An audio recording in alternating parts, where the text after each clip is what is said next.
Starting lineups for tonight. First, representing the 5A Desert West Conference, the number 6 seed in the tournament, the Millennium Tigers from Goodyear, Arizona, coached by David Cameron, assisted by Jennifer Torres and Steve Sangillo. Starters for tonight.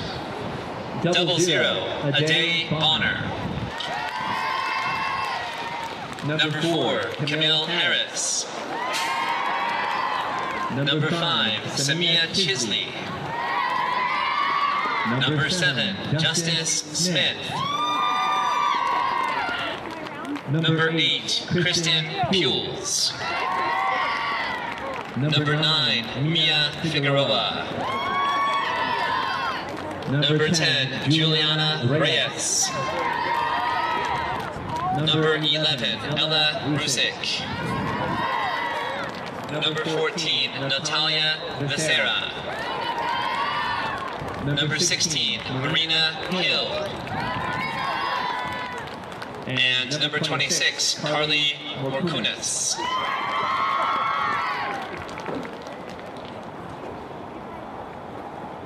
Now, for your Cienega Bobcats, the number 3 seed in the tournament and the champions of the 5A Southern region, coached by Tony Torres and assisted by Hector Camacho and Alex Davis and manager Kayla Balderrama, your starters for tonight. Number 2, Lauren Fields.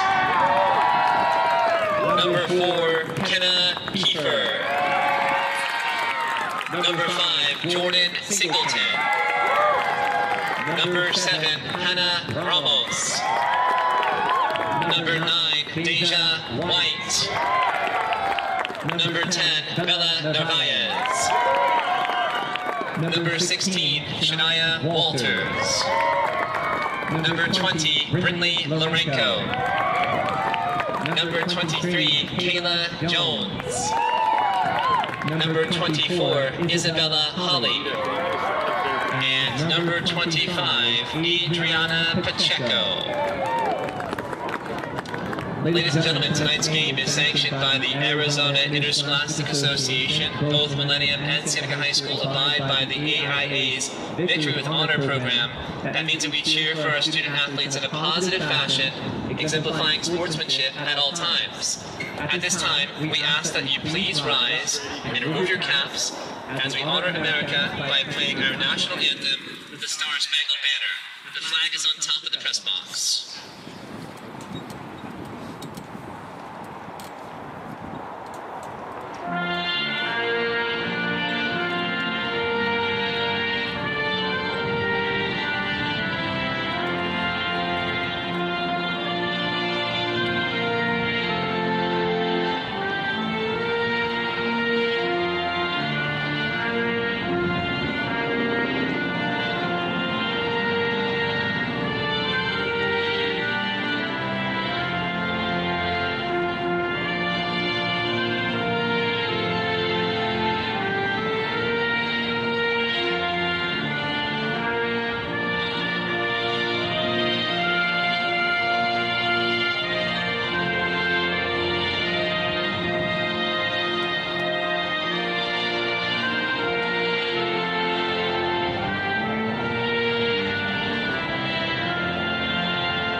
Thank you, ladies and gentlemen. Best of luck to both teams and safe travels to all.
All right, welcome to the 5A state playoffs. It's the quarterfinals of the 5A state playoffs.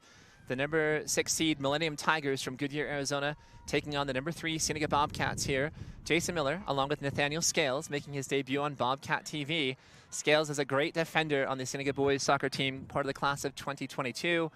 And Nathaniel, I'm going to call you right now as all-region first team as defender. I'm just going to say that right there. If that doesn't happen, I'll be super upset. So, what are we expecting here tonight? I mean, 2 powerhouse teams. Yes, sir. I think we're expecting a great battle between 2 teams. Good ball in there. And the clearance. I think we're expecting a great battle. These teams already faced earlier this year. They already know kind of what to expect from each other regarding tactics or anything like that. So, just looking for a good, hard-fought dogfight here. Seeing what's going to happen.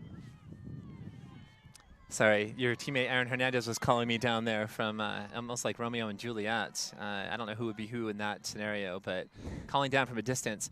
So just really quickly, starters for tonight for Cienega. I'll go bottom to top of the order. So Bella Holly is in goal. She's a sophomore. Brinley Lorenko is at that left outside back. Shania Walters, the sophomore, number 16, at the center back position.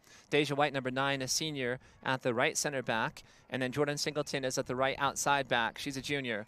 Adriana Pacheco, excuse me, Singleton's a senior. Adriana Pacheco, number 25, at the center defensive midfield position, is a senior, number 25. Hannah Ramos, number 7, the sophomore, at the center mid position. Lauren Fields, number 2, the junior, at the other center mid position. And then up top, it's Bella Nevaez, number 10, the senior, on that left wing. Kenna Kiefer, number 4, the junior, at striker. And Kayla Jones, the dynamite freshman, number 23, at that right wing position. And, of course, players to watch out for, well, Kenna Kiefer. She scored a hat trick in Cienega's thrilling 3-2 win over Canyon View on Saturday. An epic match here. And it's kind of an eerie kind of setting here. We had rain earlier today. I'm looking across the way at the mountains to the, I guess it would be the northeast. And we've got a beautiful sunset and some heavy clouds just kind of lingering over the mountains. But we think the worst of the weather has gone through. So chilly tonight, no doubt, but certainly, hopefully, not any rain tonight. Any early insights here, Nathaniel? I've been looking at rosters for the most part as Lorenko's got the ball at her feet. It's looking pretty good. Pacheco's holding it down at the 6 there, really making her presence known, just bodied that Millennium player off the ball a couple times and then eventually won it with a slide tackle. So that's a good sign from a team that's been struggling to find a solid 6. Yeah, no doubt. And she's a senior, and she's also a converted goalkeeper who is now transitioned into a field player. So a versatile weapon here for Cienega, also a senior. One of 8 here for the Bobcats tonight. And let me go through quickly the Millennium Tigers starting lineup. So their goalkeeper is the junior 00, Ade Bonner. She's a junior. Camille Harris, number 4, a sophomore at defense. Samia Chisley, number 5, is out there as well. She's a sophomore. Justice Smith, a senior, number 7. Kristen Pules, number 8, a player to watch out for. She is a sophomore. She leads the team in goals with 19 on the season, plus 10 assists on the year. Mia Figueroa is number 9. Let's watch Kiefer here. And Bella Nevaez, nice little cross there. There's a shot on the volley there, and a good look there by Lauren Fields. But a great cross by, sorry. Yes, thank you, Bella Nevaez. Sorry, I'm having just a moment here. Let me just finish this roster here for starters. Juliana Reyes, number 10, another player to watch out for Millennium. She's a senior, 12 goals, 9 assists on the season. Number 11, the freshman, Ella Rusick, with 14 goals and 4 assists. So players to watch out for in terms of scoring, 7, 8, 10, and 11 for Millennium. Number 14, Natalia Visera. Number 16, Marina Hill, the junior. And number 26, Carly Morkunis, the senior. So all the starters here for tonight. David Cameron and the Millennium Tigers, a formidable team for Cienega in round 2 of the state playoffs. Good clearance there by Jordan Singleton. And that's your position, right? Or close to your position. You're the center defensive back. Yes, sir. I think Jordan coming over from the right back there to help out her center backs was great position and great work. Since no one was coming down the wing, she could afford to check in and kind of make that tackle. So a Wednesday night match, which is so rare. Usually the boys and girls play on Tuesdays and Thursdays, so a little bit out of everybody's rhythm. I know Millennium was here about an hour and a half. Well, I think they were here about 3:30 today, so I think they were here before school even let out and broke out for the day. Here's a nice little run by Lorenko out in space. Chip forward, good defensive job there by the Tiger from Millennium. That was Samia Chisley, the sophomore, number 5.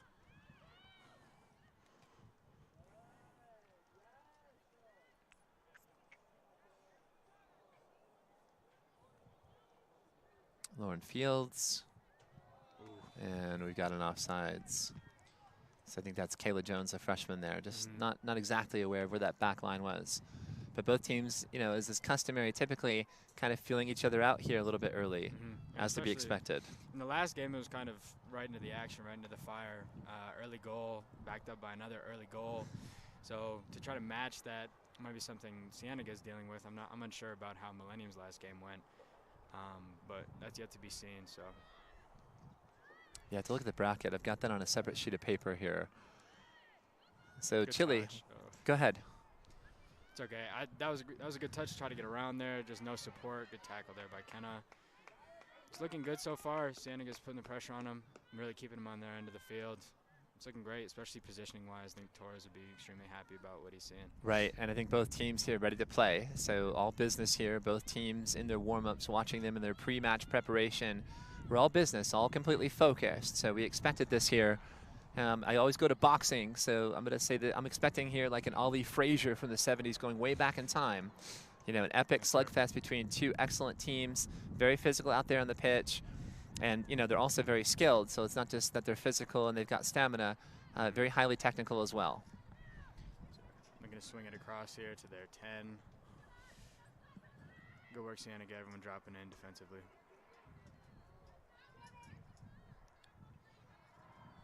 Great work. But you can see every ball being contested here as Lorenko blasts one off of Kristen Pules. And again, Pules, number 8, 19 goals and 10 assists on the season. The leading point generator for the Tigers of Millennium High School.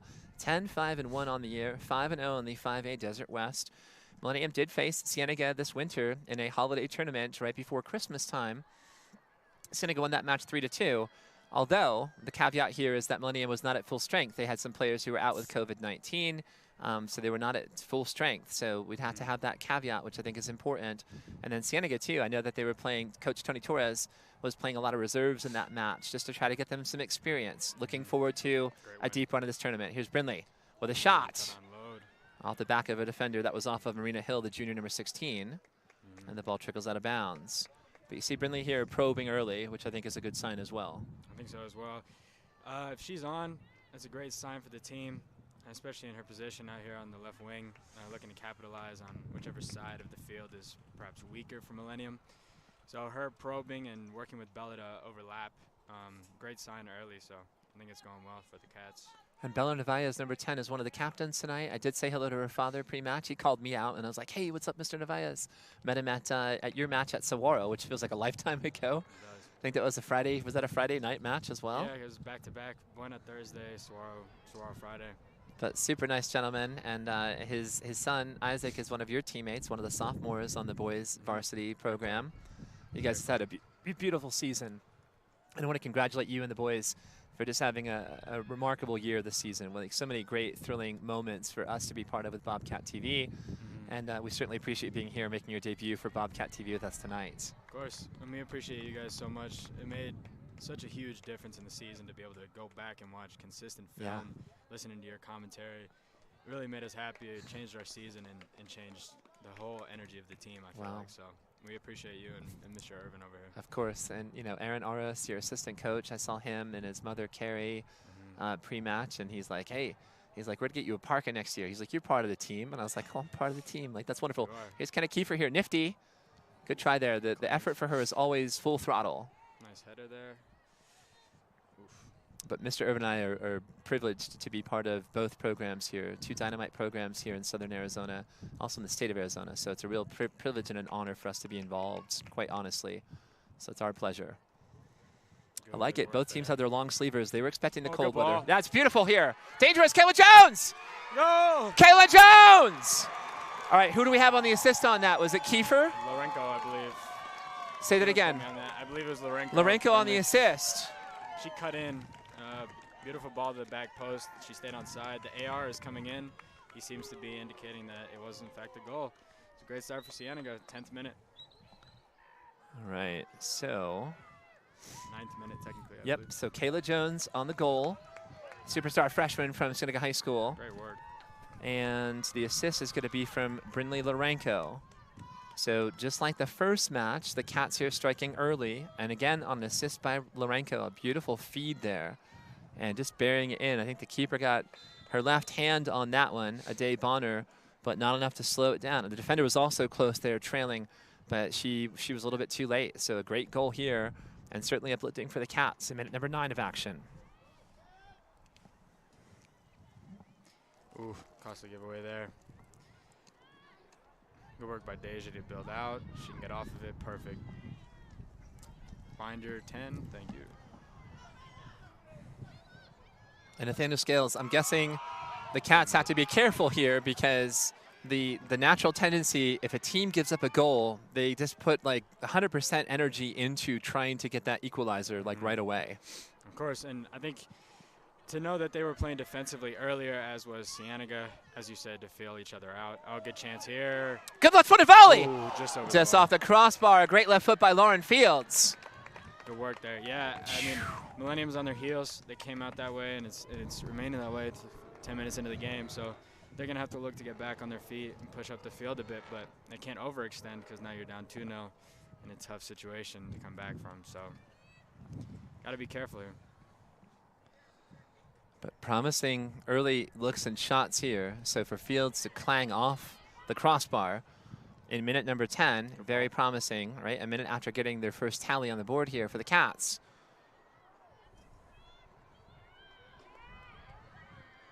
Good intensity by Kenna. Boy, you see Kenna Kiefer there with full throttle effort and work here, and I think it's going to be a goal kick for Millennium. But I wonder too, Nathaniel, whenever you travel, right, and this is a bit of a long trip here from Goodyear to Vail, Arizona, so I'm guessing about, 2 hours plus here, maybe 2.5 hours. Your whole rhythm, I think, gets kind of thrown off, right? You're on a bus and you have to sit for 2+ hours. They probably stopped and grabbed a meal pre-game, part of their preparation. Then they got here early, and a lot of sitting around, just kind of waiting to kind of get started with your warm-ups. I just wonder psychologically how that kind of affects a team getting ready to play a big match. Personally, I love playing away. Especially playing far away. I love the Miranda games, I love the Casa Grande games, things like that. But you do have to have a different rhythm for these away games where you plan, you bring food, things that you're going to need, and just preparation solves all of that. Especially coming here, you kind of get, in a way, you're kind of game ready a few hours before you even play, whereas someone from Cienega might have gone home, relaxed, kind of got into their rhythm in that sense. So in a way, it's almost better to get those 3 hours where you're ready to play, you're ready to get in the game, and you know everything you're doing is in build-up to the game. Nice. I see Paul Sikala from Channel 4 down there. He's one of my favorite local reporters and anchors on local television, so it's kind of ubiquitous. You kind of see him kind of everywhere. Not as much as you see Andy Morales. Andy Morales, you truly see at every sporting event. I wonder like what he does in his spare time, if he has any spare time. But good to see some local TV here covering a big match. Lorenko again, nifty in traffic. Great work cutting in. She could probably turn out and find Bella, number 10, Narvaez out there.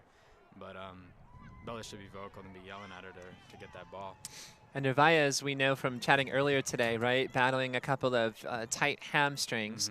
But she must be at 100% because she's been subbing in recently, kind of getting her work rate back and her legs underneath and her stamina, but getting to start tonight. And she did great work on Saturday in that win over Canyon View. So she really brings a high level of energy and expertise there up top. Definitely, especially strength. And I know her, Kaylin, Deja, they'll all talk about the importance of the streaming program and things like that to get in shape and get strong for the match. Bella went to a physical therapist beforehand, before the game. And I think last game she showed that she's game ready and that she's ready to go and that she can get back into the starting lineup where she started the season. Nice. Well, she's a big factor. Very seasoned. She's got that captain's armband as well. So one of at least 2 captains, well 3 now. So I see Jordan Singleton, number 5 is senior, Deja White, number 9 is senior, number 10, Bella Narvaez. So a trio of captains for tonight, all seniors. Turn. Yep, getting harassed, right? So you see the defender from Millennium, Camille Harris, number 4, being whistled here for the foul. And this will be a free kick for Cienega. Do you take a shot from this distance, or is it a little bit too far? Depends on your personnel here. Lauren showed that she can hit from distance in previous games. So I think if you want to let her uncork one, this might be a good time to do it. 30's a distance. Right. And with Cienega's success on set pieces like they had the last game, I would assume that this is a chip and try to flick one on, but she could unload. Here's And Lauren it's Fields with a shot. over the post. And a little bit high here, it crosses the crossbar. The keeper was tracking it all the way in there. And again, I think the keeper is Ade Bonner, number 00, a junior, 5'8", so pretty good height there for the keeper in nets for Millennium. And then Nick, tell James or Jimmy, like they can borrow my jacket for tonight. Like I brought that extra one just, you know, for extra.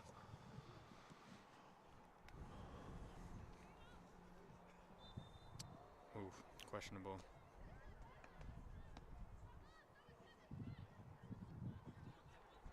Cienega Bobcats, they had the black jerseys, the white shorts, the black socks. They're going from right to left. The Millennium Tigers have the kind of the inverse uniforms. They've got the white jerseys, the black shorts, and the white socks. So a foul here against Millennium. I missed it. What was the foul? Great work by Pacheco there. Another aerial battle won. She's really holding it down. And you might not see her name on the stat sheet tonight, but I think if you ask any of the players, they're going to tell you how much impact she's had. As she's had a lot in the first 15 minutes here. Nice. And great keep possession, great ball. It's a great decision, especially when you're up a goal. Good build. I need to turn out.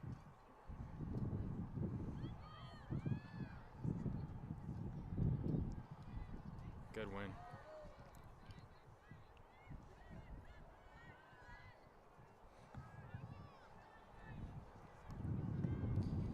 Good work.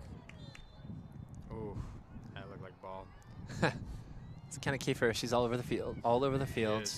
Max work rate. That's a striker, by the way. There she is. She's coming all the way back. All the way back to play some defense. And now she's ready for another run here, it looks like. Great work, Kenna. But she stifled that little attack by Ella Rusik. So number 11, the freshman, a player to watch out for with 14 goals. Right. Again, you've got Kristen Puels, number 8 with 19 goals. You have number 10, Juliana Reyes with 12 goals, and number 11, Ella Rusik with 14. So those three players, in particular, the focal point of the Millennium Tigers' offensive attack. Yeah, Kiefer is as cool as could be. And what she just did to win the ball back, nothing makes your defensive players happier than seeing a striker drop 70 yards back in to defend. And you want to be able to make sure you can still build back out. So you do want to have people creating space. But with Bella sitting there, sitting up top, her natural position is a striker. So she can take that roll over when Kenna drops back in to defend. Good stuff here. So Jason Miller on play-by-play. Nathaniel Scales making his debut on Bobcat TV as our analyst tonight. We see some seniors here getting out. I know they had a senior meeting tonight. Don't worry, they'll fill you in on whatever it was that was being covered. Might be caps and gowns. It might be, you know, important dates. Who knows? Good work. But just know that we'll get you back up to speed. It's okay. Shania. Oh, that might be hard. Yellow, maybe a yellow. She gonna let it slide. There's a warning here. So the foul, it was by Cienega 16, Shania Walters, on Millennium's number 16, Marina Hill. Walters, a sophomore for Cienega. Hill is a junior for Millennium. Good tackle. Good work, Kenna. Lauren Fields, very smooth. Good recovery there by Millennium's player. Just turn. A lot of space there. Might want to turn back into the midfield. But Yeah, plenty of time and space too, right? When you're up a goal, though, it's fine. Oh, nice header there by Bella.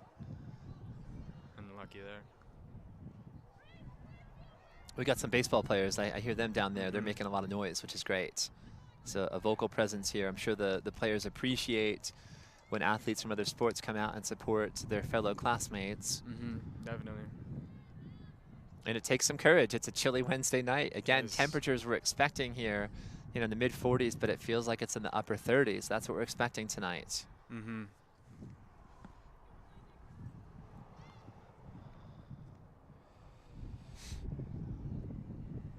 But it's going to get very composed early here in these first 20 minutes of action. We're in minute number 19. The Cats up 1-0. Kayla Jones on the first goal. Field general there. Oh, tough ball, little miscommunication. When the ball's in number 2's feet, you want to let her work with all of her assists this year. You want to let her see the play develop and find her play. So.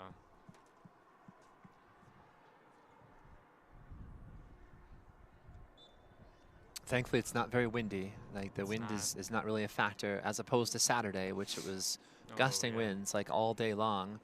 The heaviest winds I've been part of as a broadcaster here at Cienega High School. So at least it's not windy tonight. We're thankful for that.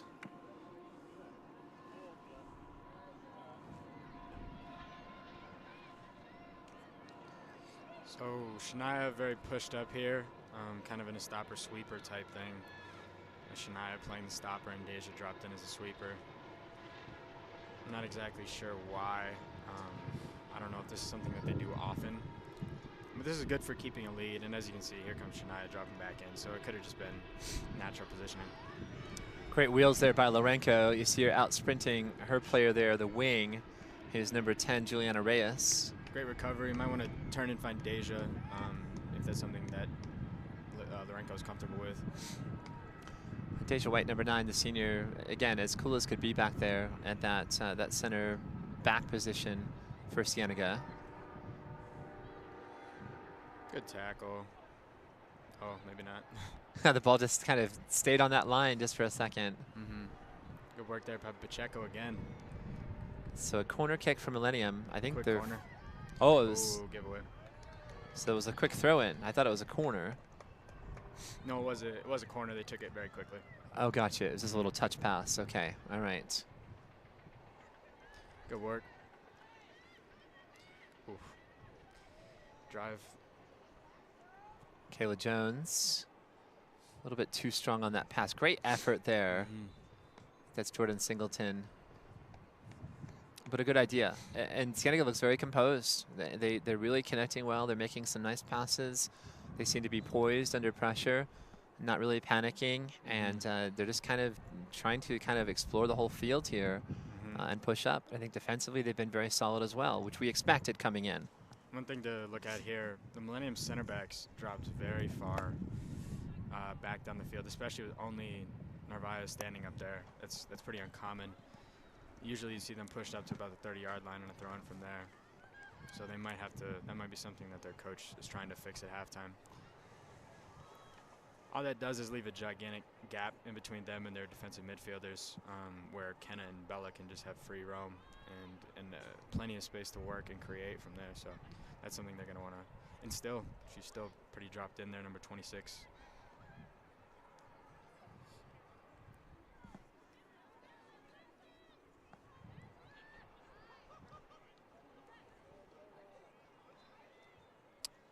Foul? Was that for a high boot by Kayla Jones? Or did it take place before that? It must have. I don't know how that would have been. You sounded puzzled by that call. I do. The cleat wasn't anywhere near the Millennium player, directly onto the ball, into space, especially with the toe down as well. The cleats were not facing the player, so a little questionable. Doesn't matter. Cienega got the ball back, building into space here.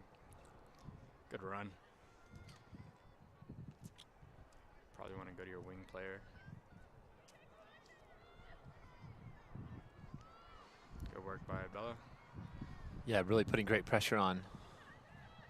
But not much time. You've got to be very decisive with your touches, and you have to kind of know where you're going to get headed with that next pass. Good pick by Pacheco again. Very nice. And the Cats for here on the her counter. Bella here in space. Left-footed shot. There's a save by Ade Bonner. A good shot there by Bella Narvaez. Definitely. All set up by Pacheco. There's another thing. You might not see her name on the stat sheet, but what a win. What a great play.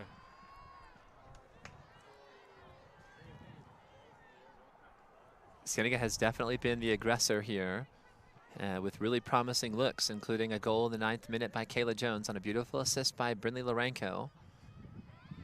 We're in minute number 23 of action here from a brisk Cienega Stadium in Vail, Arizona, the town between the tracks.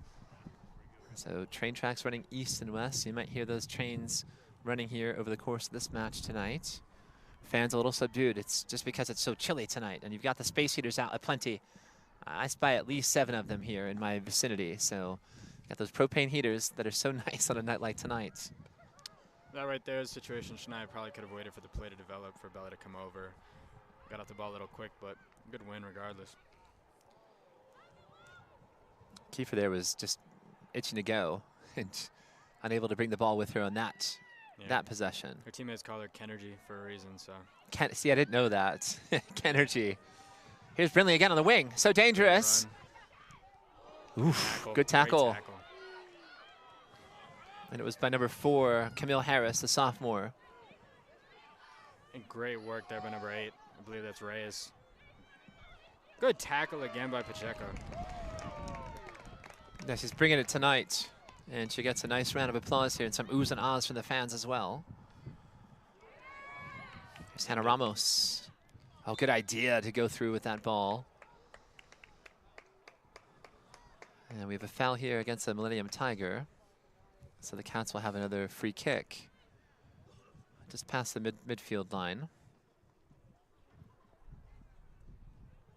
Shania Walters, 16, a versatile player. She can make some attacking runs when she feels like it. Also a stalwart defender. But the whole back line there is super stringent, airtight defense for Cienega. Here's Pacheco again, very active early tonight. Really controlling the game. Right.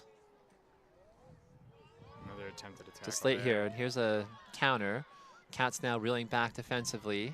Deja makes his tackle pretty calmly. Great work, and finds the player. Right, to keep it in bounds and connect with the player on the far sideline. Lauren Fields looking to switch it maybe. Here's Lorenko again. She's been all up and down the field. Ball. Take her on.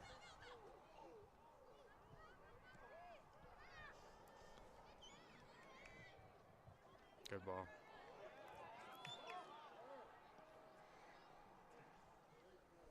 The Cats will have a throw in right in front of their bench.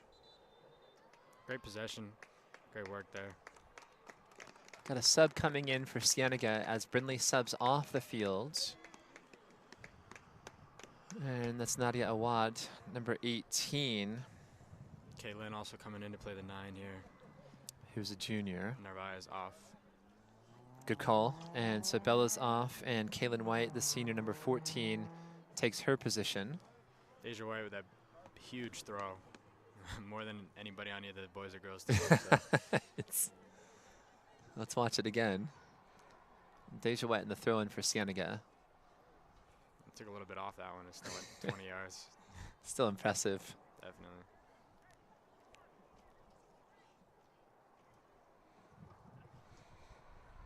Minute number 27. Cienega up 1-0 on a brisk Wednesday. Ooh, Kaylin. Just a little touch, right? Just looking for that little flick right there. She was lingering and lurking in the right spot.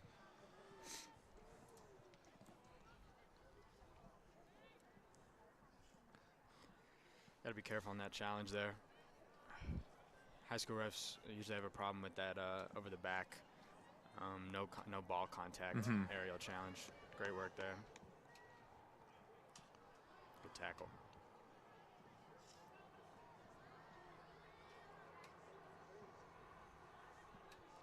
There's Nadia, just subbed onto the field. Both teams dropped in pretty deep. If you look at where Deja is, almost 20 yards back from the ball with their other center back on it. It's probably going to be something they fix. Pacheco can push up onto the logo there a little bit.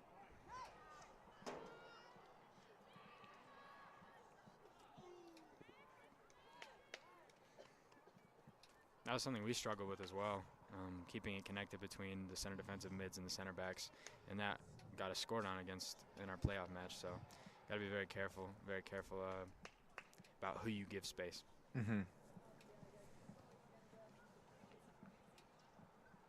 Thrown for Singleton. Good work there by Kenna. Kenna Kiefer, so good. I mean, she can work in a phone booth. That's plenty of space for her.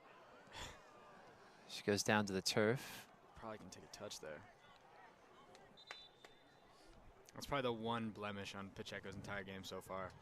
Everything else has been perfect.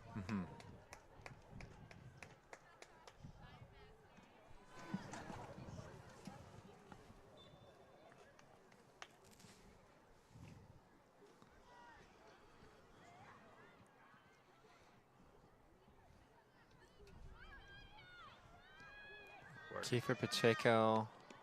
Quick touch to Nadia Awad. Good work.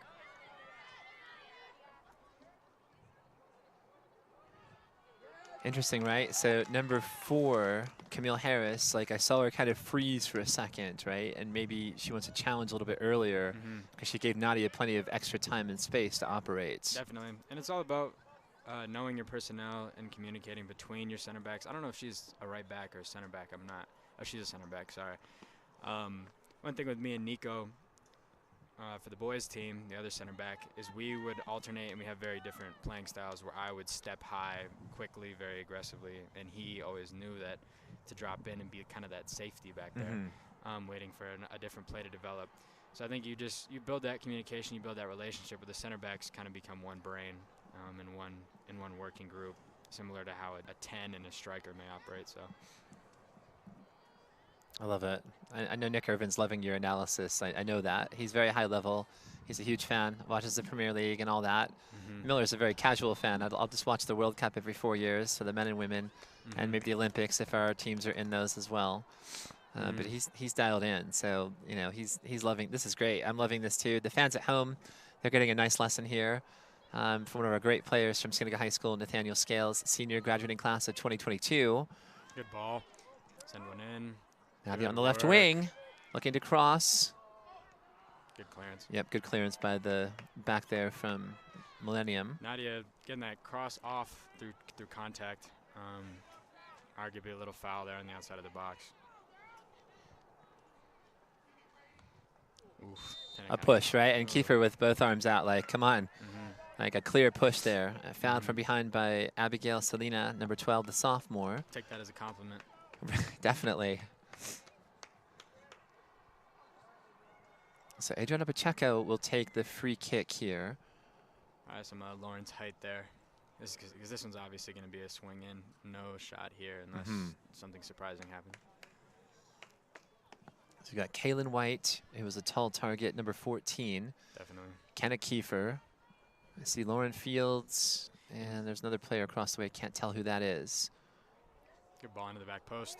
Oh, ball's there. Oh, didn't know it was there. It was Cristofaro, Zoe Cristofaro. Didn't realize the ball was at her feet. So I think Zoe just subbed in. So Zoe's number 13, a senior. She's got the turquoise blue cleats on. Nice touch there. Good recovery. Cut in.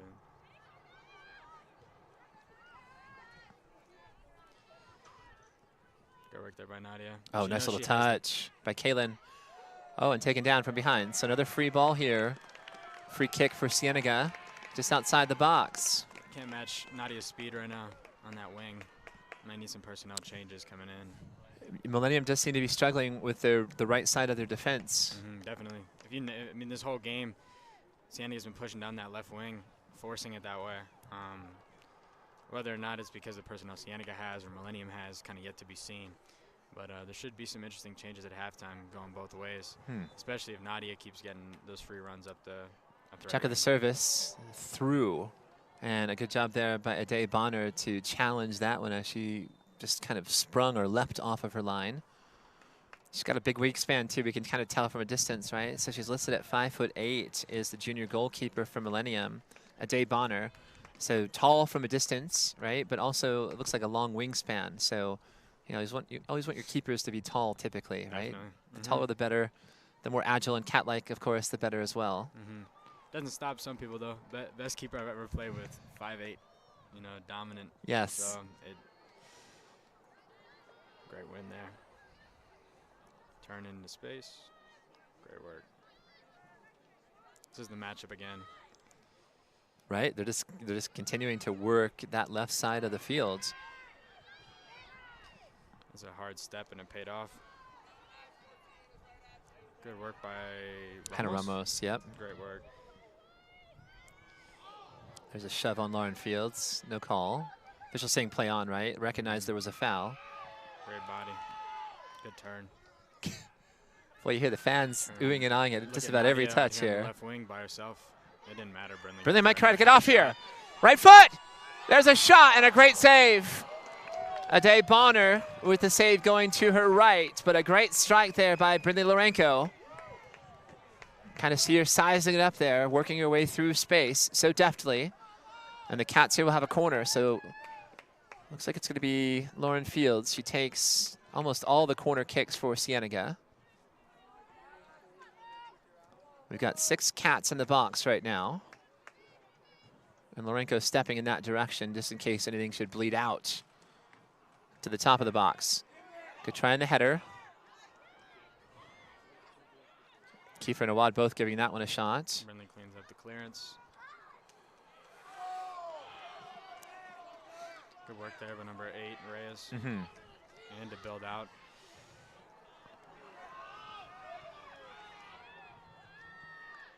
Good tackle. And good clearance. It's pretty clear. Millennium is trying to work through number 8 here. Reyes, especially with obviously her stats, we know that coming in. She doesn't appear to be getting any help, similar to Canyon View's striker, how it worked last game. Building through, finding her teammates, some tough giveaways, some tough losses. So getting her some support is probably essential, but with this much suffocating pressure, how are you ever gonna build out? And I'll quote Tony Torres from this morning. He's like, you know, a good offense is a good defense. So if you're constantly putting pressure on offense, that's a nice way to create your own defense as well. And not put so much pressure on your back line of your actual defense. Nadia's been doing some great work. And that should be a corner kick, right? Off the flag and trickling over the end line. Definitely a corner kick. Good work there by Nadia. Pretty good defense by 14 there. Kind of battling back from a few of these most recent possessions. Didn't matter in the end, though. That's one of the most frustrating things, the defenders accidentally clearing the ball off the touchline, or off the end line instead of the touchline. Lauren Fields on the corner kick. Ooh, good touch there by Cristofaro. Lourenco settles it from momentarily. I almost thought if Ramos was able to do a quick touch pass to Lourenco, she could have gotten a shot off quickly. Good cross. Yeah, very nice. Oh, there's a shot! And there's a goal. There's Kaylin White! So it was off of Ade Bonner. She could not control it. And Kaylin White deposits it into the back of the net for a goal. The Cats take a 2-0 lead. Huge in minute number 36. Yeah, small little keeper blunder there, but what a dribble from Deja to get past that Millennium defender on the right side there and find that cross in. And force the other team to make a mistake. That's what happened. Well, it's a huge lift. I mean, there's 3:20 on the clock here in the first half. And again, body language, I think, is so important. So you see it, and you've got some Millennium players there looking a little bit stunned with their hands at their hips and kind of looking around, looking at the scoreboard, looking into the sky. And a big boost here for Cienega. Of course, they've got to clamp things down here on their own defensive end to finish this first half strongly. Oof, tough. Millennium doesn't look that bad in their final third here, except for that instance right there. They have a few players who've shown that they can build out, that they can beat people 1v1. Just not getting a chance to get there. So number 8 from Millennium is Kristen Pules. She's a sophomore. But you're right, Nathaniel. They're trying to feed and run their offense through her. Their left winger out there has shown some signs that she's probably pretty good, as well as number 8, obviously, as we've seen. Just a matter, can they get to those players? Can they let them work, and can they support them once they get there? So. And that left wing, is that number 11 there right at midfield? I believe so. So 11 is the freshman. That's Ella Rusick, who is a freshman. Again, for her, 14 goals and 4 assists on the season.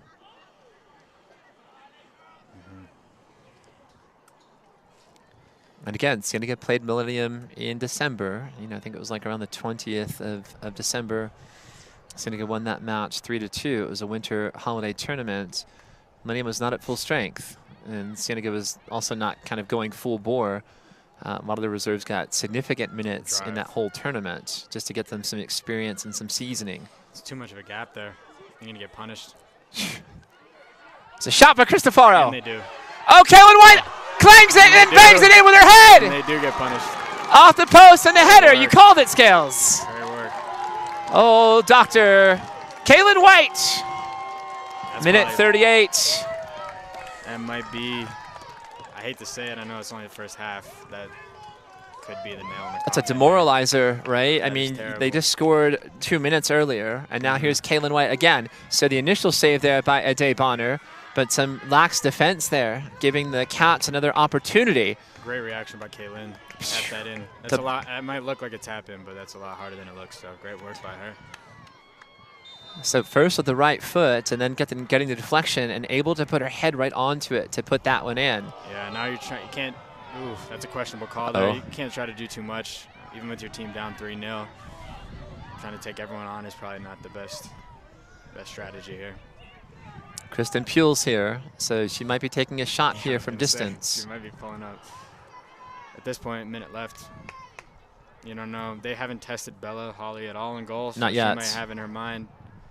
Might give it a shot. You never know. Bouncing in there like a boxer again. Here's a strike. She does have a hit. Good shot. Ooh. Saved by Holly. Oh and there's the goal off the rebound. Wow.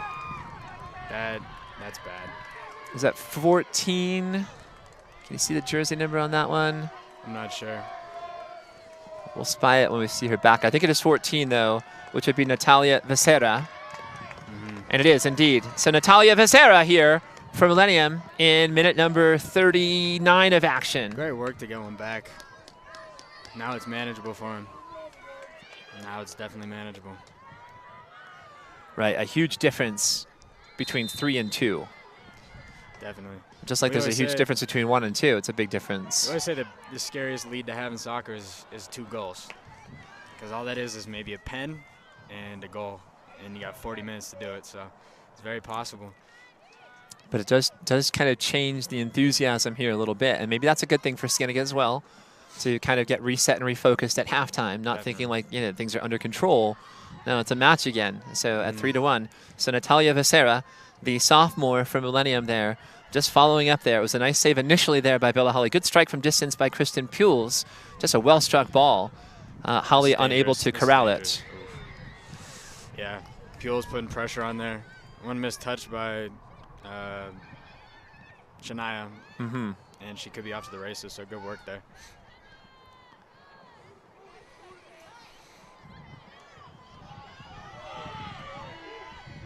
Singleton here. Great skill move. I think she was aware of the clock. At least in her mind, she may have been counting the seconds.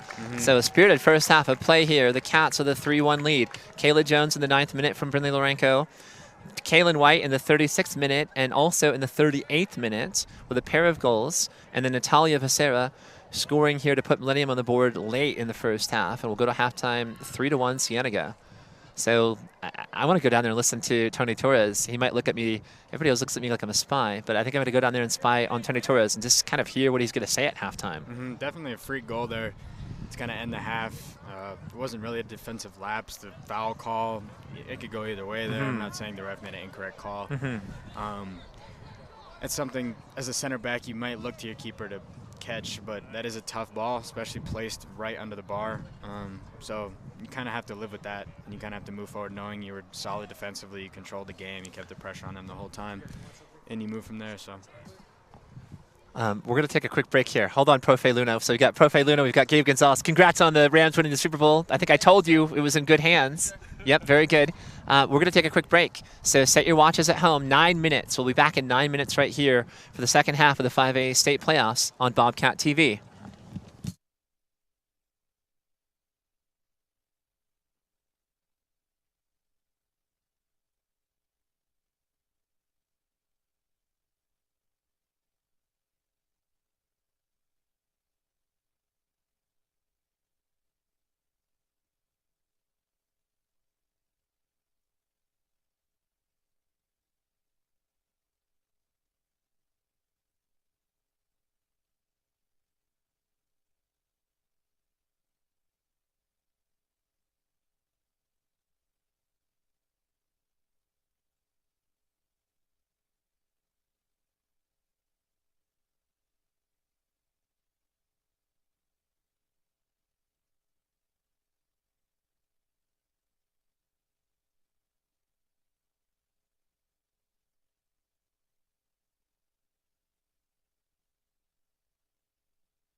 All right, back ready for the second half of action. 5A state playoffs in high school. Jason Miller along with Nathaniel Scales. I'm out of breath, Nathaniel. It's like it's broadcaster's curse. You can't run. You can't be moving too briskly. You have to be under control of your breathing. Mm-hmm. Not too unlike Millennium at the end of that half. It's tough match so far. Everyone's playing hard. Very intense match. Score probably doesn't show the intensity of this game and how contentious it's been. Millennium had a good little opening possession there while we were getting the mic set up.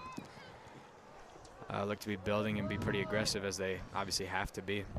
Now, I was a fly on the wall in Cienega's huddle at halftime, and I caught a good portion of what that dialogue was about. So I heard Coach Tony Torres, I heard his assistants, Hatcher Camacho and Alex Davis.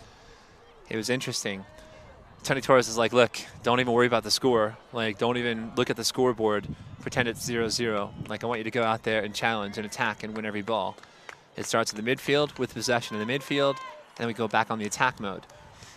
Coach Camacho, right, the goalkeeper whisperer, who's just phenomenal as well. His daughter, Karina Camacho, probably the greatest girls player in Cienega's history, was just unbelievable. A star at the U of A as well. Played professionally. And he said, look, you know, we just have to keep going out there and just keep attacking. Alex Davis, she had maybe the most pointed instruction. She said, look, we're going to go out there the first 5 minutes and score another goal. Whatever energy they have from that goal that they tallied at the end of the first half, we're going to take it away from them. And she's like, we're going to step on them, and we just have to, like, take the life out of them. Like, it was really pointed commentary. Go on, Bella. It's Bella Narvaez. Cut it back. Have a hit. Bella! Right foot shot! And it's wide near side. Lurking was Kayla Jones, just looking for a touch, a flick. As she was running on to that one, but good work. Good win, and then kind of tail lights until about the 10-yard line. And it's off of a defender from Millennium, so the Cats here so strong on set pieces on Saturday. So here they are again. It'll be Lauren Fields taking the corner kick as usual for Cienega. And I tried to spy a little bit on Millennium's huddle, but it was, you know, it was actually going to be a spy. So dummy. Oh, great. Oh. Play developed there. Bella was going full tilt there, just lost her footing. Now Kayla Jones trying to reset here. It'll be a throw in for Cienega. It's a great chance. Can't do it again anymore. Oh gosh. That little corner play. They do it probably once a game. Right. I don't know if Millennium was watching Bobcat TV to kind of get an idea of this match, because that is a pretty big part of Cienega's game plan on those corners, is to do that little dummy play with Kenna and Bella, or Kenna and Kaylin. There's the throw from Deja again, like the powerful throw. Apparently you might want to settle and take a shot here. Try to with a left foot, and it'll be another corner kick for the Cats. This one from the opposite corner, far side of the field.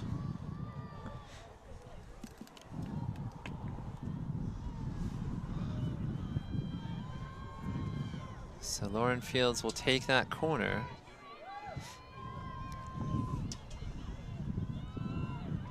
Nice, playing it to Shania Walters. Back to Lauren, a little keep away here between the two of them. Another throw in for Cienega. Again, the temperatures, right? Low 40s. It feels like it's in the 30s, right? In the Northeast, we have a wind chill factor. I don't think we have that here in Arizona, but it is chilly tonight. There's no doubt about it.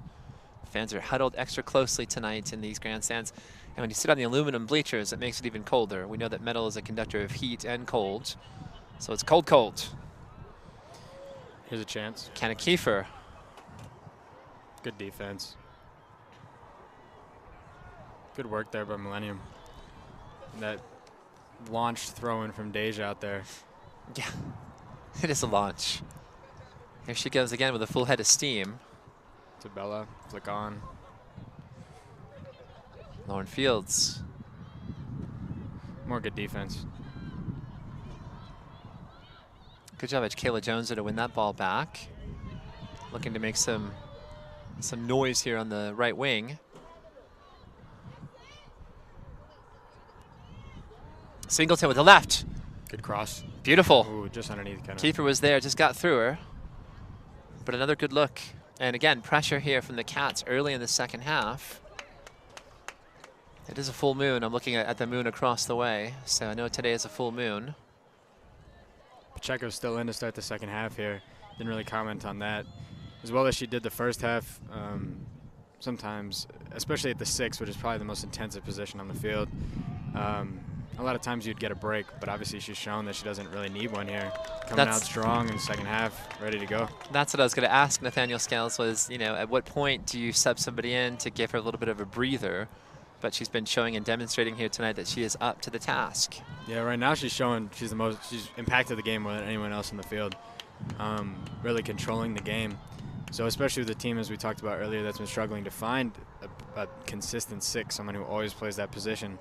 This is kind of, I don't want to say a breath of fresh air, like she hasn't been playing at a high level, but this has been a great performance. Ball in.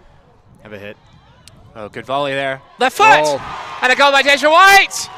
Oh, and a roar from the crowd here as Deja strikes with the left foot. Minute number 46. Great work. Center back goals always make me happy. Great work there by Deja. Very rare, right? Rare to see your defenders like scoring, but Deja very active up here. Her mates are all over her, mobbing her here. And what Alex Davis was talking about in that halftime huddle, hey, let's put the pedal to the metal. Let's put another tally on the board here in the first 5 minutes. So minute number 6 of the second half. But again, 4-1 now. The Cats extending the lead back to 3. Ooh, sniper. Sniper.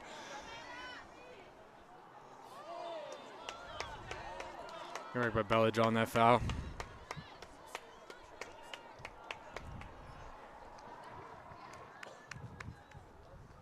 Attacking players always know how to draw fouls.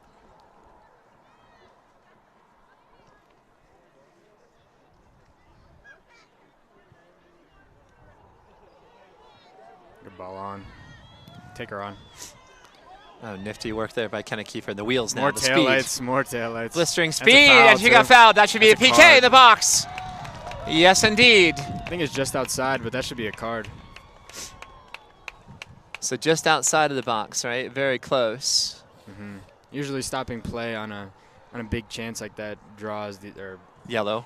Yeah, usually draws the yellow. Not in this situation. I'm not sure if that was the same player who received the yellow earlier, or the warning earlier, I should say. So Adriana Pacheco, number 23, the senior. Again, a former goalkeeper who has converted to the field this season.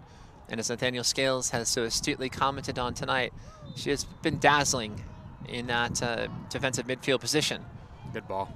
Great cross! Kenna Kiefer! Kenna, excuse me. From Adriana Pacheco, who gets the assist here. Pa-pow! In back-to-back minutes, the Cats 5-1. Some chants here from the crowd. Adriana Pacheco with a beautiful dish there. And Kenna Kiefer doing what she does, finishing at a very high level. Yeah. Picking up where she left off. So the hat trick on Saturday, just doing so much great work here. And again, continuing that effort here. And again, I'll echo Tony Torres. I didn't say this, but I did catch the end of his little speech to the players at halftime. And he's like, look, you know, sometimes you guys do this, you do that, you let up a little bit. He's like, no mercy tonight. Like, you know, let's just put points and tallies on the board. And, you know, we're just trying to dominate. So let's do it. Leave nothing to chance and put the pedal to the metal. That was the message in that halftime huddle for Cienega. The players have taken that to heart. And they're looking at a very confident group here, very connected collectively. And this is only scary for your next opponent to look at the bracket and see 6, 7, 8, whatever they end up putting up here. And in a second round playoff game, that's pretty unheard of. So to have to see that on your schedule and know that's what you're going to have to go up against is pretty intimidating.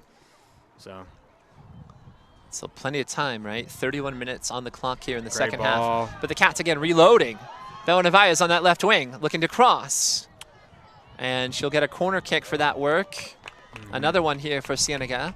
And Lauren Fields will take it. Great run. Might wish she could have cut back there, especially with no one on her heels. And try to find a cross in or possibly have a shot there. But still, you win a corner, especially when you've been so dominant on set pieces this whole game, this whole season.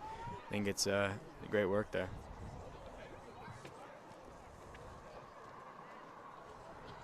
Oof, tough cross there.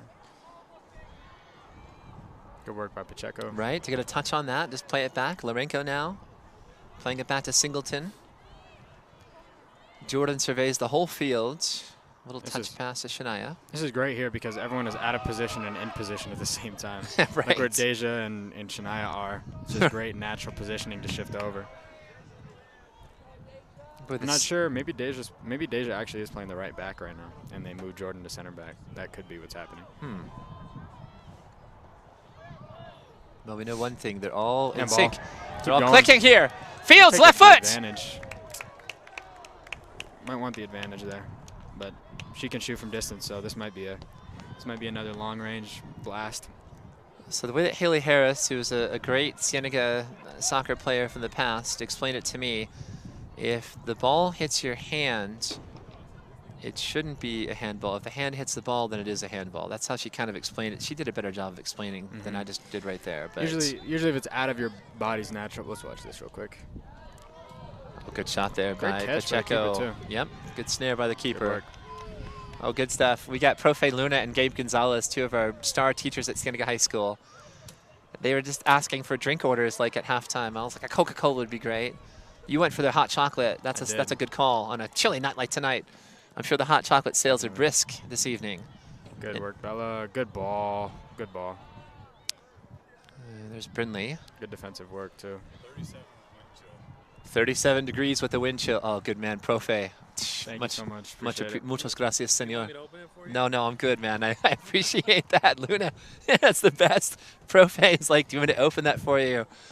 Ah, great. Just like a corner man in the ring, right? Just taking care of all the business here. A couple of subs for Millennium coming on and coming off. Looks like number 8 is off the pitch. That's Kristen Pules. Not sure I understand that one. Right. High work rate for her. It looks like 27 subbed on. Of course, I don't have a 27 on my roster.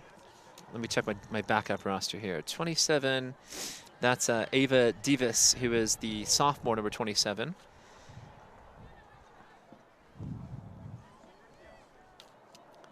But a good night for the Cats. They're in the catnip, as it were. 5-1 here in the second half, minute number 51 of action at Cienega High School. Round 2 of the 5A state playoffs between the number 6 seed Millennium Tigers and the number 3 seed Cienega Bobcats.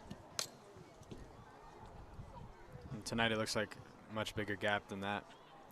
It feels like it, right? And that, you know, that 4 point or 4 tally differential just looms so huge. And then again, it's so rare to see a number 5 posted on the board, a crooked number for a state playoff match, as Orlenko clears that one away with the left foot. Definitely. Especially in the second round. If we're not counting the play-in tournament, right. The second round. Yes. That's pretty unheard of. So. Yeah, I don't count the play-in tournament either. I don't understand the play-in tournament. I feel like it's a cash grab by the AIA. That's just my suspicion. I don't know. Kayla Jones here. Nice little ball to the near side. Great effort there by Jordan Singleton to try to chase that one down. Might want to hang on just a couple just more a touch, seconds right? there. So though she's been having a great game, don't want to knock her for one small pass. In a strange way, Millennium has looked better defensively in this half. I know they've conceded a couple times, but overall, and possibly that could be the realization that their season is on the line here.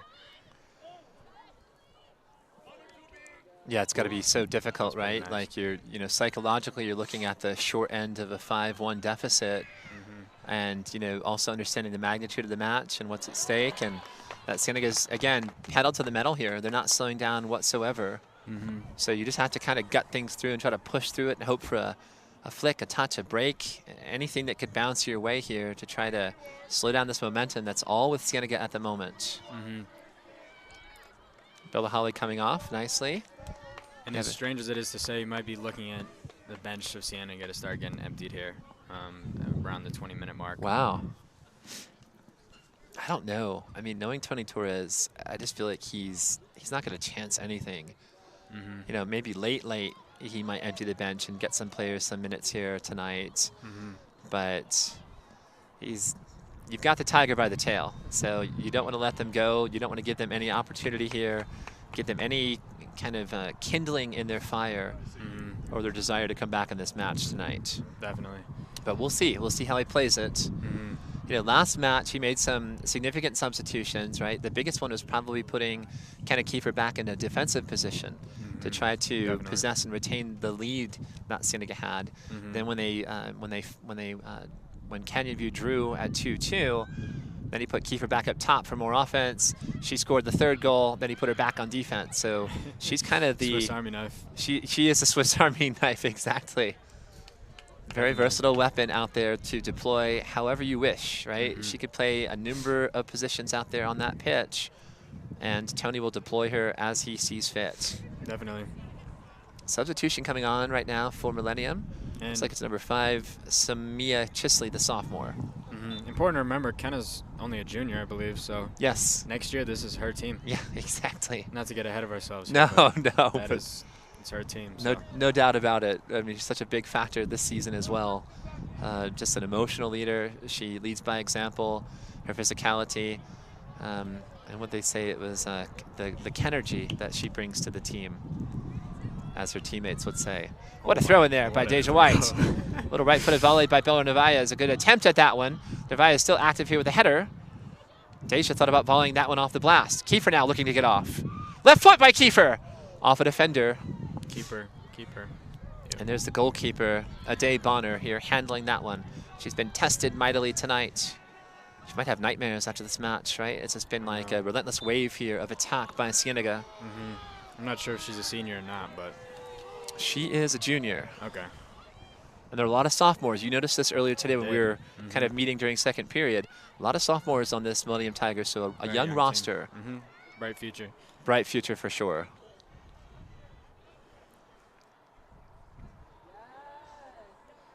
A great coach. I'm going to have to throw a shout out there. David Cameron, he said to search my name, like on YouTube. So search for the David Cameron Soccer Podcast. I'll just throw that one out there.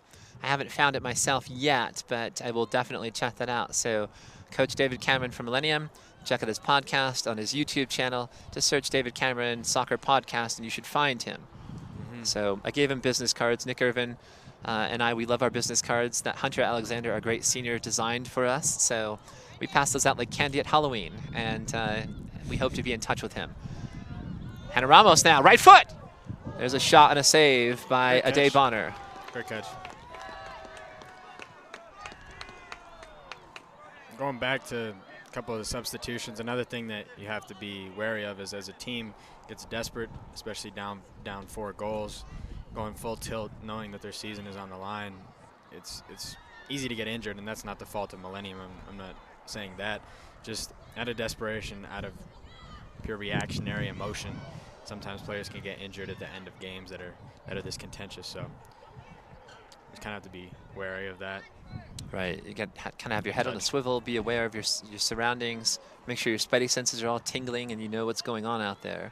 Don't want any injuries happening. Cienega's, they're a juggernaut at the moment. This is the best we've seen them play at the stiffest competition all season long. So a team that is peaking at the right time. For sure.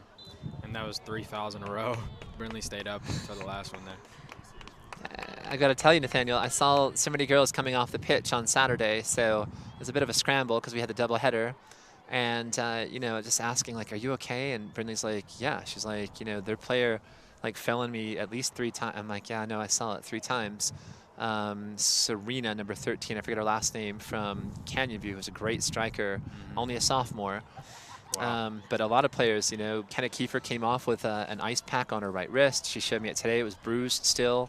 A lot of players took some heavy licks out there. A very physical match on Saturday. And I was worried a little bit about, you know, the recovery time. So thankful they had the extra day and the whole weekend, of course, to rest and recover and recuperate. And boy, this is a team that's just clicking on all cylinders right now. Another player having a little bit of a, I don't want to say underappreciated, but a game that might not show up on the stat sheet is Ramos in the midfield. Her and Pacheco, pretty unstoppable right now, especially with a lot of their turns and defensive work, defensive intensity. It's been great so far. So you might not see them with goals and assists. Well, I think Pacheco has an assist, but they've had a great game. They've controlled this from the start for 60 minutes. Great observation. I'm sure the players and their parents and their grandparents watching appreciate that. And now we've got some wholesale substitutions here. Boy, it's like a full line change here. Like a hockey line change. Like a complete hockey line change with both benches kind of emptying here simultaneously. So Cienega going to their bench and Millennium going back to their bench as well. Yeah, 20-minute mark. Like we talked about earlier, it's probably a sign that this game is most likely out of hand unless something miraculous happens. Still have Kenna in the game, Kaylin, Lauren, normal center backs, so it's not like you're losing anything defensively. Just kind of getting some people some run and getting some people some rest as well, considering their next game would, if they continue here, would be Saturday. So right, and we think that match will be at Central High School up in Phoenix, and not a match that I'm going to be able to go to. I'm committed to a boys 6A semifinal match, Tucson High School, I think playing Scottsdale Saguaro on Saturday at Marana High School, I think at 4 o'clock. So I'm committed to that, which is, it's killing me. The reason I joined NFHS as a play-by-play announcer was to follow Cienega High School athletics in their deep playoff runs, whatever the sport is. So that's killing me. But I'm hoping that things continue here tonight and that the girls continue on Saturday, and then I can watch them, you know, the next round. But one step at a time here. You know, I don't want to put my cart before the horse. Definitely. Millennium center back still extremely dropped back in on a lot of these runs. It doesn't seem to be something they adjusted. Good chance here.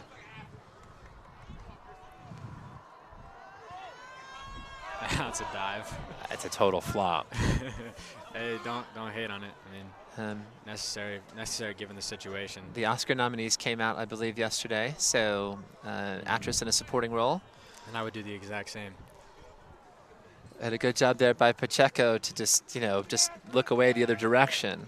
So I think that was Kristen Pules there trying to draw that foul inside the box for PK. A quick bit of a conversation. So I did get the officials' names at halftime. The same crew I think we had on Saturday. So Ted Williams is the assistant referee on the far side of the field. Marilyn Paduch is the center official. And Bella Streve is the near side assistant referee. Speaking of Ted Williams, like Red Sox baseball, Ted Yes, Williams sir. is starting to look like a baseball scorer. So. The splendid splinter. Teddy Ballgame, one of the great hitters of all time. Number 5 from Boston, the Red Sox. Just a great player. Avid fisherman as well. Just a complete competitor. Definitely. Veteran. But it's funny, I had to say the same thing to Ted Williams. I think I made that joke on Saturday. I was like, oh, the splendid splinter. He just kind of looked at me sideways. I'm like, all right, sorry, man. I'm sure you hear it like your entire life you've heard that. Oh. Right here, just keep the ball. Just stand on it. Make them run after you. Make them gas themselves. Right? Just play a little keep away. Eat some clock. I mean, just make your touches. Just continue to make crisp passes and kind of see how things shake out. And then if you've got a chance to attack, then sure, take it on the attack. Again, it's pedal to the metal here. Definitely. Full throttle. There's no letting up. There's no easing up. Especially considering how, I know I keep harping on it, but how far back the center backs are. If you're forcing their strikers to push up, that means there's 2 people from the 30-yard line to the 30-yard line. And all you have to do is feed your midfielders and let them work. So. Scales, you could be a coach. I mean, I hear a lot of coaching lingo here and a lot of very astute analysis. First of all, I think you should play. You continue to play. You should play somewhere. Like, that should be part of your path. I don't know if that's a goal of yours, but you got the ability and the talent and the intelligence to continue playing at a very high level. So I want to encourage you to do that first. I know you have a bright future, whatever you decide to focus on. You're just such a high-level student athlete. But I could also see coaching in your future because you sound like a coach. I think so, too. I think I'll end up coaching eventually. Okay, that's what I like to hear. Very good. But keep playing. Like, play as long as you can, and then at some point you can always coach. Definitely. I'll miss you on Saturday. I'm just going to say that right off the bat, too. This is great, man. I really appreciate your commentary, your analysis, your insights, your passion, your expertise. Thank you. You're just checking all the boxes here tonight. Anytime you need me to come through, I'm more than willing, even with baseball. Did you hear that? I know baseball. Baseball fan? Yeah. No, I don't miss a Red Sox game. Nick Irvin is so stoked. I'm so sorry I wore my New York hat. I didn't realize this was going to be a trigger today. Okay, I didn't even want to say anything. You had a Dodgers hat on, you had a Yankees hat on. It's very rare. Usually it's the Brooklyn Dodgers. Nobody gets upset with the Brooklyn Dodgers. Yeah, Nick Irvin, we're already committed. Like, that's music to our ears. So, Scales, we're going to have you as maybe a baseball play-by-play or color or both.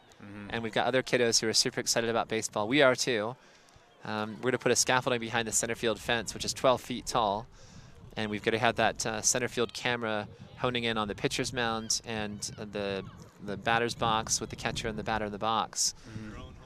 A drone, and then multiple cameras from different angles from both dugouts. So Nick Irvin, the wizard of Bobcat TV, our director, is thinking about all these logistical pieces and how to put this puzzle together. But you'll be part of that, and we'll take you up on that offer, of course. When you're free and available, when you've got other things to do, AP tests or exams or projects, like that takes priority. But when you're free and available, we'll use you as an analyst and a commentator for sure. Of course, and I'd love to be there Saturday, but gotta make sure I understood. Yo, you listen. I want to be with the girls too, so it's killing me here. But you travel with the girls up to Central High School. I think 2 o'clock on Saturday is that match time. Okay. But we'll check the bracket. I've got the bracket in one of these folders here. Good stuff. Good turn there. And that's a little bit of fatigue shown on Pacheco's part there. It doesn't actually matter. Just struggling to get to that ball that she's been getting to all day. Got to that one. Good recovery, though. Yep. Yes, sir. Good work. That's probably her. One of those over there, ready to sub in, is probably coming for her. And Nathaniel, if you want to help us with post-game interviews, like we'll take you up on that offer as well. Yes, so, and I think we have Jordan Gabbard and Erica Maynard here as well. They're going to be part of that mix. I'll be down there to help snag some players and make sure that they're ready for interviews. But man, you're noticing things here that the casual observer like myself would not notice. Center back in the open field. Here we go. She got it. Right. And good ball. Oh, yes. Oh, just a little bit too strong there as it drifts out of bounds. And there's a sub here for the Cat. So number 21 from Cienega is Ana Rodriguez, a junior. And I should also note who else we've got there on the field. Number 8, Elisa La, the sophomore, is out there.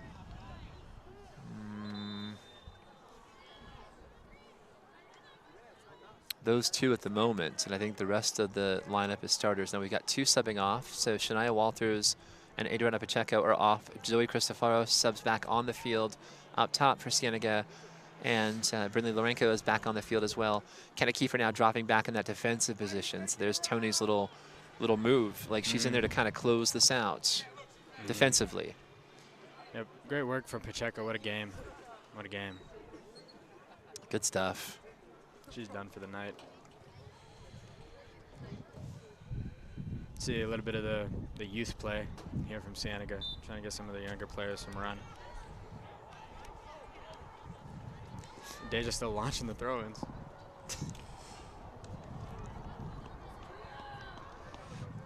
I think this is probably Cienega's closing lineup here. Right. Kind of let it ride. Looks like Jordan and Kenna playing center back. So a wing back and a striker drop back in to give Shania some rest here.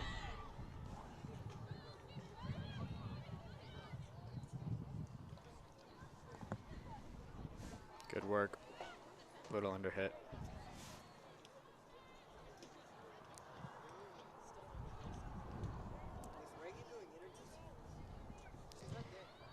Well, I think the one goal here might be a little deceiving on Millennium's part. You look at it as kind of a freak act. I don't want to say freak accident. It was a great hit, great way to follow it up there, but a little unconventional means of scoring. So I think Cienega in their minds is probably looking at this one as a clean sheet so far. Right. So I was just scribbling down here who our crew is tonight. I want to make sure that I'm hitting everybody. Oh, good look there. Cristofaro, there's a left-footed shot by Ramos. Just wide near side. Good left-footed shot by Hannah Ramos. But let me mention our crew because I have not mentioned them once tonight and I've been remiss. So Nick Irvin is the director of Bobcat TV. He's also directing tonight's broadcast. Nathaniel Scales, awesome job on color commentary tonight. Kaden Abranovich is running a camera down on, actually up here on top of the press box. God bless you, Kaden. Zita Niel is down on the field. We also have Brady Carson down there, one of our juniors in Bobcat TV. Jordan Gabbard, Erica Maynard, reporters. Nick Powell, I don't know if Reagan Scott's here, but I'm going to mention her name. So Reagan Scott might be part of this post-game mix, and I'm Jason Miller. I think it's our whole crew for Bobcat TV tonight. And again, extra special shout-outs here to Profe Luna and Gabe Gonzalez, 2 of our great teachers at Cienega, who just delivered drinks for us at halftime, which is so appreciated. And our athletic director is Krista Rozier. Our principal is Kim Middleton. And we just hope you guys are enjoying our coverage of tonight's match on a chilly Wednesday, but it warms the heart when you have a result like this, a 5-1 result. Everybody feels a little bit warmer here from Vail, rooting for Cienega, no doubt about it.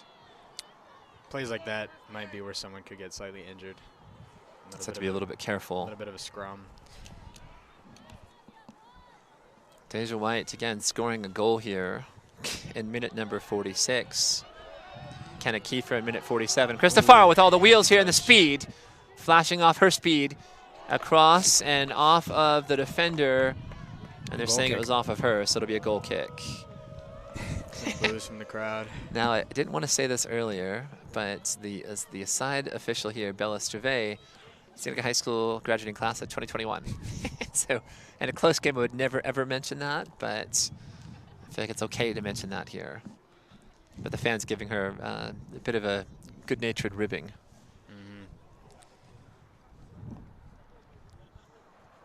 Yeah, the officials, the only instance where I think they had a direct impact on a goal was arguably Millennium's. Don't think it was a bad call necessarily, just a direct But impact. the foul over here that led to a direct hit that led to a goal. Yeah, your boys' match, you know, Josh Flanagan was fouled like in, you know, the first 5 minutes of the match up here, no call. I thought that was a huge no call. And it could have changed the whole complexion of your match, quite honestly. It did.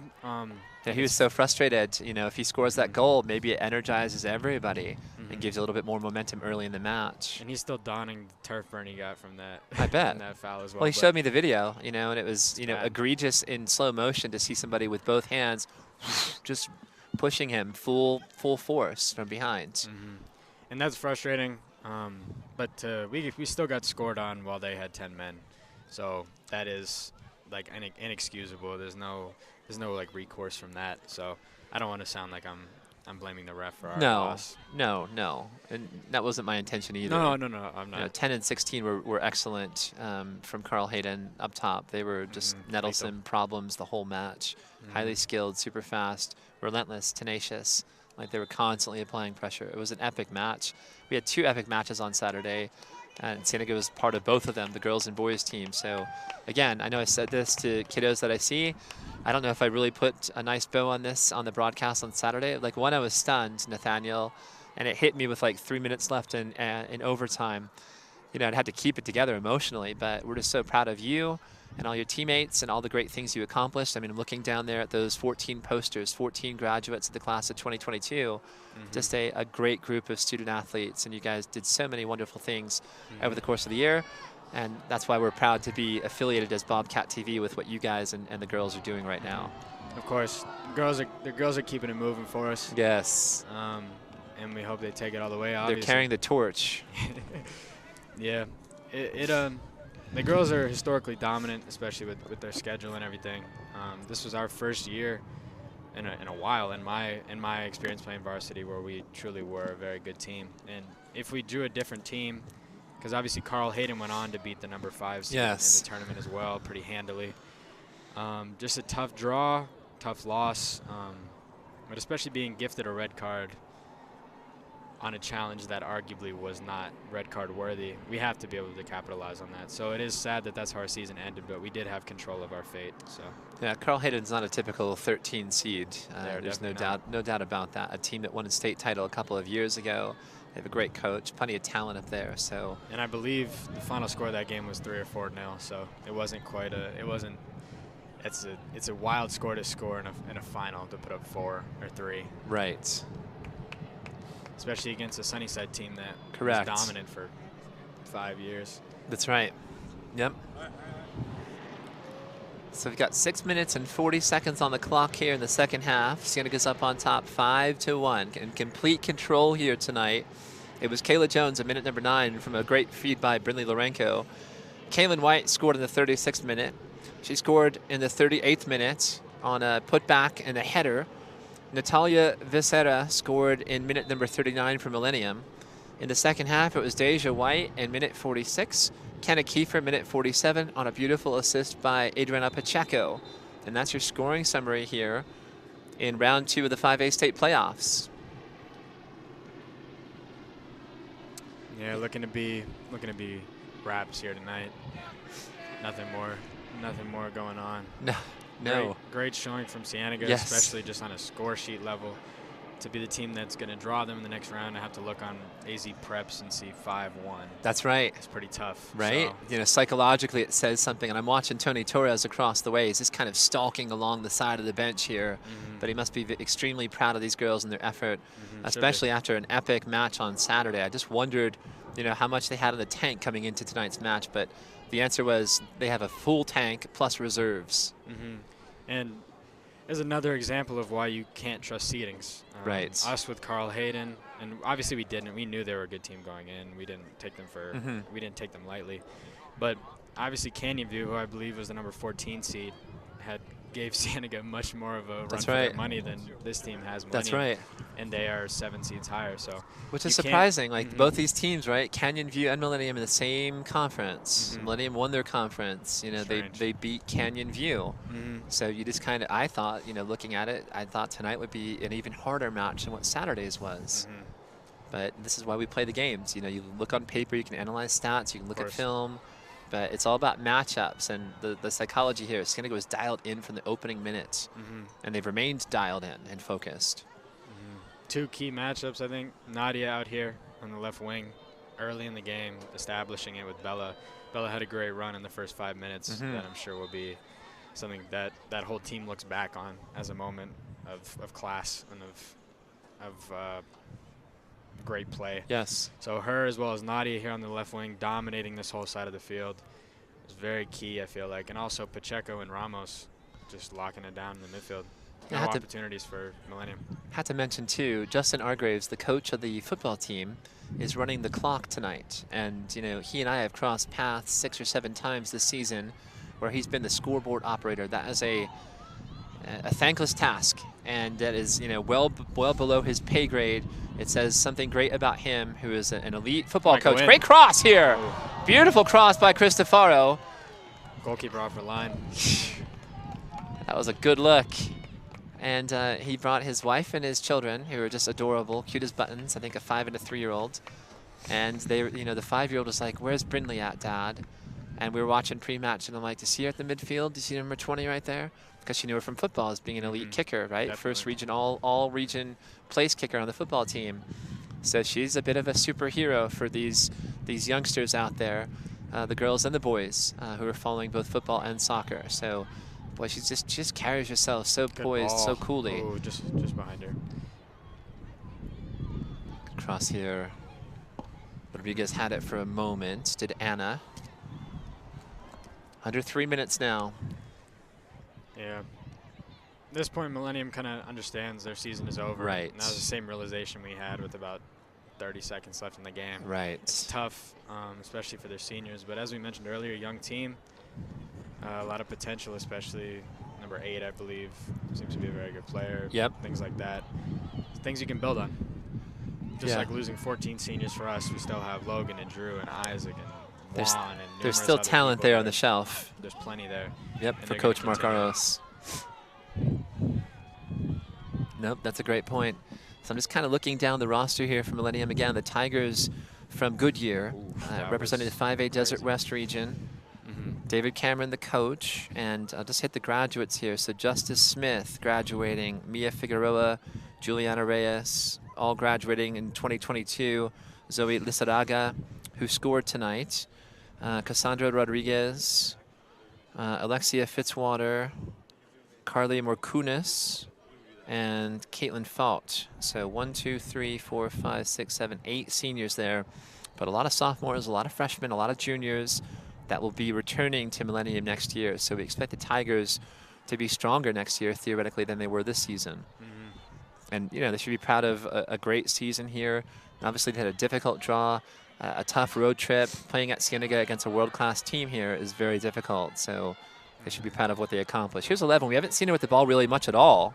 Yeah, no, you can tell she's used to controlling the game. The can just tell how she's on the ball. She seems to be faster Yep, than and the that's majority of the people she's playing against, as well as 8 is. And they just really haven't gotten an opportunity to get the ball. Nope. Or build or do anything. That was one of the few glimpses we've seen there. A flash from Ella Rusick, number 11, the freshman, again with 14 goals and 4 assists on the year. So she'll be back next year. Definitely very athletic too, especially for a freshman. Now under a minute in this match. Cristofaro here with full speed.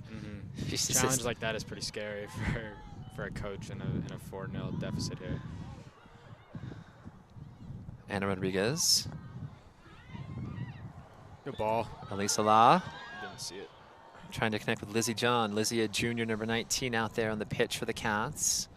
Boy, but this is one for the annals of history in Cienega girls soccer. A dominant performance in round 2 of the state playoffs. And the Cats will be heading to the semifinals on Saturday. And I got to pull out a folder and try to find, my fingers are they're not frozen exactly, but they're cold, and it's hard to manipulate here. Yeah, Profe's hot chocolate helped me out. Right? Profe coming through on a Wednesday night. Profe Luna. To seal the deal. Good night.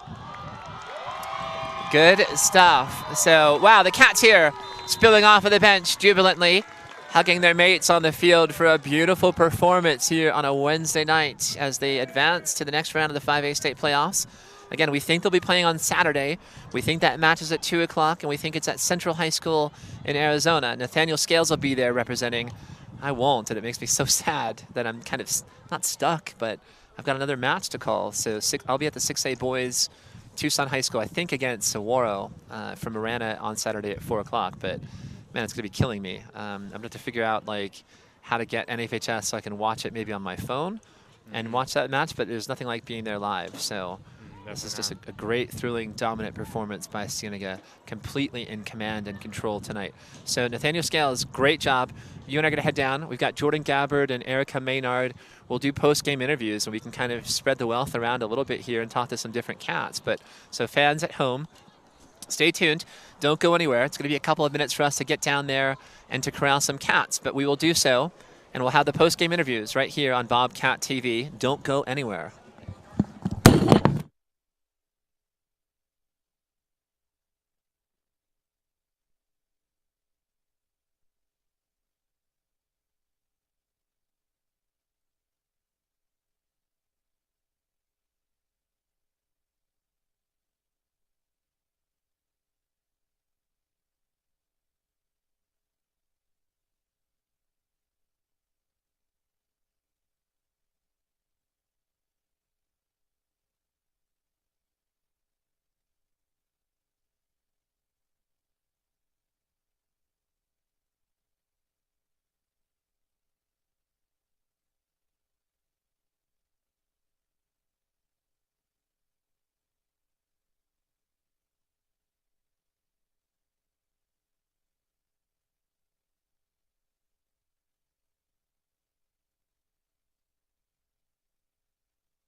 Hi, my name is Daniel Scales. I'm here with Camila Pacheco, and we're going to talk about her dominant performance tonight in the win against Millennium 5-1. So how does it feel to know you've really locked down this sixth role, especially with your defensive intensity and all the work that you put in tonight?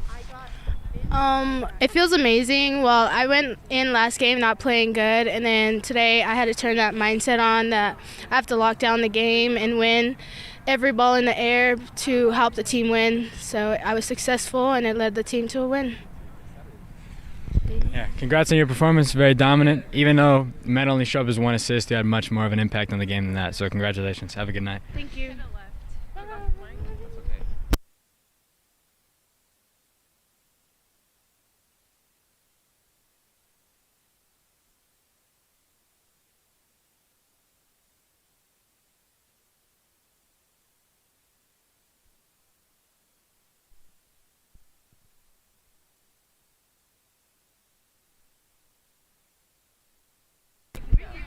Hi, I'm Aaron Hernandez here with Bobcat TV interviewing Deja White, number 9 center back on Cienega's team.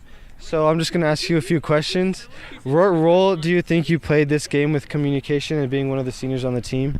I think defensively I play a huge role because I can see most of the field, so I think I definitely help in that way. And leadership, I just think communication, I talk a lot, and I think it definitely helps with energy and everything. Okay, this being the second round of playoffs, how did the nerves coming into this game affect your play, or did you even have any nerves coming into this game? I feel like this game I wasn't as nervous as the first one just because we had to think of it just as a regular game that we have to win, so yeah. Okay, scoring one of the goals, taking you guys to the semis, how did that make you feel, celebrating with the girls and just having that feeling? Definitely a lot of adrenaline. I think that it was great to score at a home game in the quarterfinals, so it made me feel good.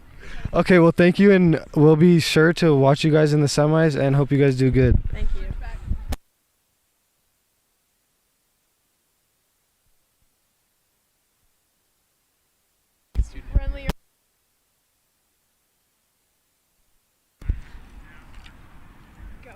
Hi, my name is Erica Maynard. I'm here with Brinley Lorenko, number 20. How does it feel to win such an important game tonight? I think it's great. In the past, I don't think we've made it as far, and I don't think we've been as confident in ourselves, but this year I feel like we're pretty confident that we can do well. Every day the game gets harder and harder. Was tonight a challenging game for you guys, and how did you expect the outcome of tonight's game to go? I feel like we look at it at every other game. We're not really caring what opponent we're playing. We're just playing our game, so I feel like it doesn't really matter who we're playing as long as we stick to our game and make them adapt to us. Okay. Congratulations on your win, and I hope you guys win in the future too. Thank you.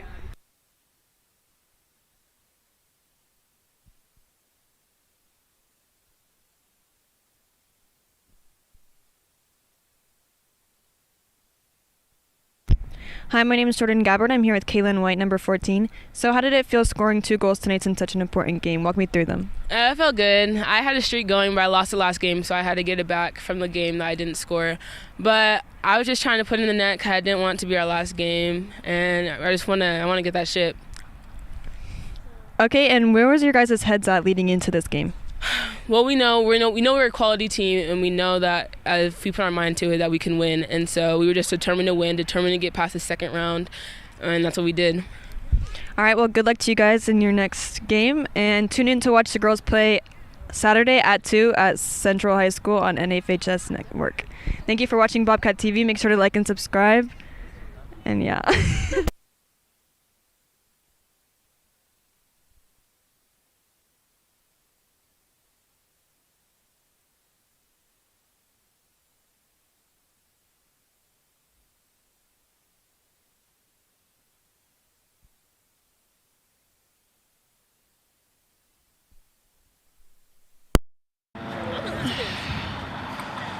You got your water? No, I'll take a picture of the group.